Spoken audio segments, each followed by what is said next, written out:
So, obviously, canals, unpredictable venues, very unpredictable venues, and it must be difficult for you to give the coaches and the anglers the best chance of catching.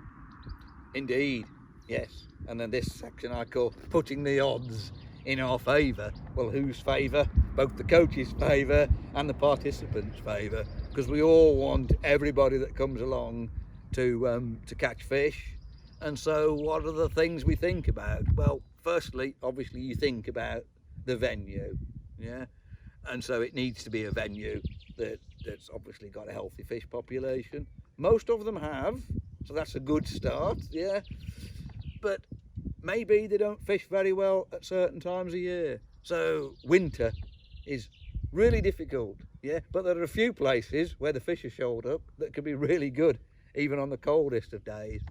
When we have our welcome desk, we tend to put it at least a few yards, a few meters away from where the first person will be fishing, because we don't want them to be disturbed. No. Yeah, exactly.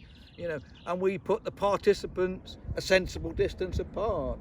Again, so it increases the chances of everybody catching a fish. And the coaches are taught that coaching is slightly different than a match. In a match, you might catch enough fish to win in the first hour. But when you're a coach, the kid that comes at 5 o'clock in the afternoon, you've got to make sure they catch as well as the kid that comes at 10 o'clock in the morning. And so we teach the techniques to keep the peg going, if we can, all day. Brilliant. Occasionally, the coach even has to move peg during the day if the fishing gets really difficult, you know, and so we look for venues that have got that space to move. Exactly. That makes sense. And is it a right time to mention it or not, John? But you know, the training you give to the coaches, modification. You know, Simon Mottram, good friend of mine, fantastic canal angler. He obviously is on hand to offer pointers to coaches at certain events through the year as well. Yes, what we do, and all of our Let's Fish coaches and prospective Let's Fish coaches, if you're thinking about getting involved and you'd like to know what it's about, get yourself signed up on what we call a modification session.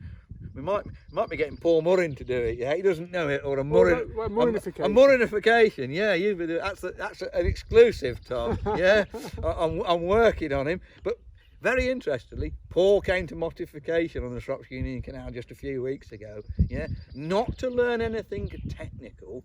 Yeah, because they're both superb technical anglers, but to learn what coaching was about and those subtle little things that you wouldn't immediately think of that can make all the difference. The spacing, the slowing the catch rate down. I hope there's no kids listening to this, yeah, because if they're on at 10 o'clock, the coaches are going to be slowing your catch rate down. Yeah. So if you're a kid, you want to look for the, you want to look for the little tricks the coaches use and see if you can spot them, yeah, see whether the coach has checked, yeah, whether the maggot's been smashed, yeah. Another thing the coaches do, of course, they can use the fish to talking about the fish's life cycle. Perch are brilliant, aren't they? They've got the stripes and you know, brilliant fish to learn to unhook, you know, and hold properly.